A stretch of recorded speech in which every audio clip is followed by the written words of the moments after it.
Hello everyone, कैसे हैं आप सभी।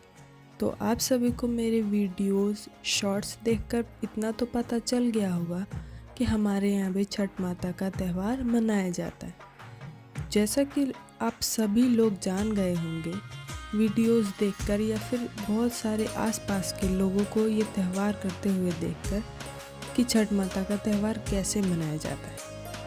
माना जाए तो ये त्यौहार यूपी, बिहार, झारखंड और उड़ीसा में मनाया जाता है, बट ज़्यादा ये यूपी और बिहार में मनाया जाता है। वहाँ के लोग इसे बहुत विधि विधान से मनाते हैं। जैसे कि आप लोगों को पता होगा कि छठ का त्यौहार 4 दिन का होता है। सबसे पहले दिन होता है जिस दिन हमारी मम्मी लोग जो छठ का त्यौहार मनाती हैं वो नहा खा करती हैं। नहा खा का मतलब ये होता है आप सुबह उठिए, अच्छे से नहाइए और बिना लहसुन प्याज की सब्जी खाना जो भी है बनाइए और खाइए। जैसे कि घिया की सब्जी बनाई जाती है, चावल खाया जाता है, पकौड़ियाँ बनाई जाती है, दाल बनाया जाता है, बट बिना लहसुन प्याज के। उस दिन ये पूरे दिन हमें खाना होता है और उसके अगले दिन होता है खरना, जिस दिन सुबह से हमारी मम्मियाँ रात तक फास्ट रखती हैं और फिर रात को यानी शाम को 6-7 बजे के बाद खरना का प्रसाद बनना शुरू होता है। इस प्रसाद में होती हैं रोटी और गुड़ वाली खीर, बिना दूध के, बिना चीनी के गुड़ वाली खीर। बनाने को सबके घर में अलग अलग तरीके से बनाया जाता होगा, बट हमारे यहाँ गुड़ वाली ही खीर बनती है। और यह प्रसाद इतना ज़रूरी होता है कि जो लोग छठ पूजा करते हैं उनको तो खाना ही होता है और उनके बच्चों को भी खाना होता है। हमारे यहाँ तो जिनके यहाँ छठ का त्यौहार नहीं होता, हमारी मम्मियाँ उनके घर ये प्रसाद भिजवाती और लोग बहुत प्यार से खाते हैं, क्योंकि लोगों को पता होगा कि छठ पूजा का त्यौहार मनाना इतना आसान नहीं होता है। हमारी मम्मियाँ बहुत मेहनत करती हैं, व्रत रखती हैं, तब जाकर ये त्यौहार कहीं सफल होता है। और उसके बाद हमारी मम्मियाँ पूरी तरीके से जब ये प्रसाद वसाद बना लेती हैं तो फिर पूजा करी जाती है और फिर भगवान को पूजा करके यानी हवन करके, हवन में डाल करके इसका पूजा की जाती है और फिर मम्मियाँ प्रसाद खाती हैं, अपने बच्चों को खिलाती हैं। उसके बाद उसी दिन रात को हमारे यहाँ मेहंदी होता है। जैसे शादी में मेहंदी का फंक्शन होता है ना, वैसे ही हमारे यहाँ मेहंदी का फंक्शन होता है खरना की रात को। लगाने वाले लोग कभी भी लगा लेते हैं, पर हमारे यहाँ खरना की रात को मेहंदी लगाई जाती है। मेहंदी लगाने के बाद सब लोग खा पी कर सो जाते हैं और अगले दिन की तैयारी करने लगते हैं, या फिर यूँ कहा जाए कि इंतज़ार करते हैं कि सुबह जल्दी हो, हम जल्दी से सब प्रसाद बनाएं, बर्तन धोए, दाल तैयार करें, नहाए धोए, रेडी हो ताकि छठ की घाट पर जाए। बाकी लोगों का तो पता नहीं, बट जिनके यहाँ छठ होता होगा उनके यहाँ यह त्यौहार शादी से कम नहीं लगता होगा। हमारे यहाँ हमारी जो बाकी रिलेटिव्स होते हैं, रिश्तेदार होते हैं, वो लोग भी आते हैं। हम सब लोग मिलकर साथ में छठ माता का त्यौहार मनाते हैं। तो ये एक तरीके से शादी की तरह ही लगता है। सब लोग आते हैं, मिलजुल कर रहते हैं, छठ माता का गीत गाते हैं, प्रसाद बनाते हैं, खाते हैं और बहुत अच्छा लगता है। क्योंकि जिनके यहाँ होता होगा उनको ये सारी बातें पता होगी, बट जिनके यहाँ नहीं होता उनको भी तो पता होना चाहिए ना।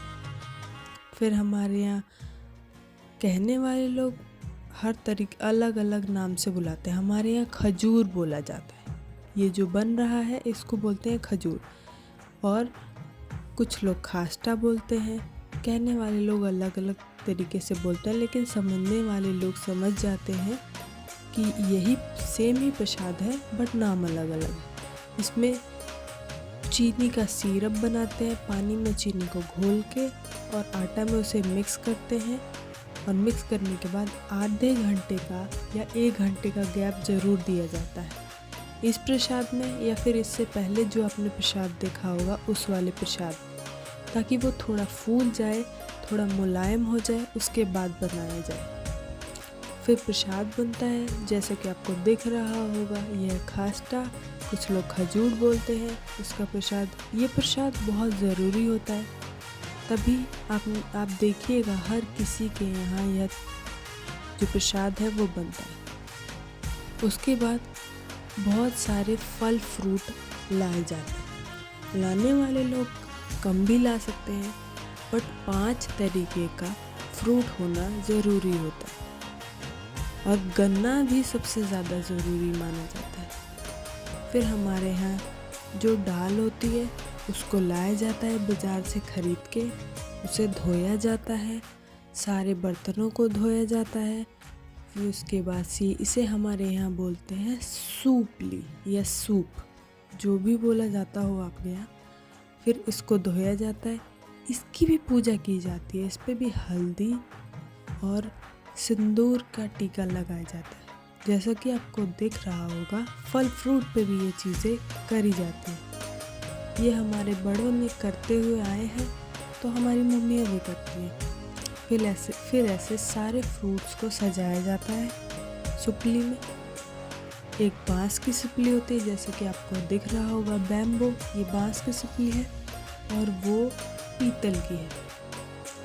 हमारे यहाँ 2 सुपली का यूज़ किया जाता है, जिसके यहाँ जितने लोग होते होंगे उतने ज़्यादा का यूज़ वो लोग करते हैं। इसमें फल फ्रूट, ये सारे फल फ्रूट ज़रूरी होते हैं। इन सब फल फ्रूट को ख़रीदने के लिए भी हमें एक स्लिप बनानी पड़ती है कि ये फल आना है, ये फल आ गया है, ये लाना है। तो बहुत सारा मेहनत करना होता है घर के सभी लोगों को, लाने में, स्लिप बनाने में, धोने में, पूजा करने में।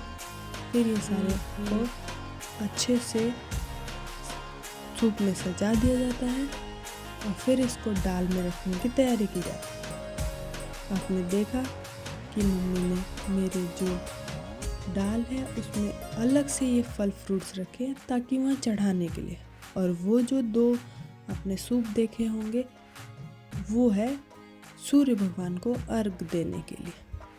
शाम को भी अर्घ दिया जाता है और सुबह को भी अर्घ दिया जाता है, और जो भी ज़रूरी सामग्रियाँ होती हैं वो सब इसमें रख दिया जाता है। मेरी मम्मी ने भी जितनी हमारे यहाँ सामग्रियाँ यूज होती है वो सब रख दिया है। ये सब रखने के बाद दाल को अच्छे से ढक दिया जाता है। कुछ लोग नए टॉवल से ढकते हैं, नई चीज़ होनी चाहिए, साफ़ सुथरी होनी चाहिए, उसे ढक दिया जाता है। और ढककर हम भी तैयार होते हैं और जाते हैं घाट पर। घाट पर जैसे कि आपको दिख रहा होगा, ये है हमारा घाट। हाँ, बहुत ज़्यादा लोग नहीं हैं, बट हाँ बहुत अच्छा लगता है। ये है हमारी प्यारी सी छठी मैया। फिर अगली सुबह भी हम ऐसे तैयार होकर जाते हैं। ये सुबह 5 बजे का टाइम है, आपको दिख रहा होगा चारों तरफ अंधेरा अंधेरा है। सुबह के टाइम पे ज़्यादा लोग दिख रहे होंगे आपको, क्योंकि बहुत लोग आए थे। अब ये सुबह भी हो जाएगा, सूर्य भगवान निकलेंगे, उनको अर्घ दिया जाएगा और छठ माता चलिए अपने घर। Like and subscribe.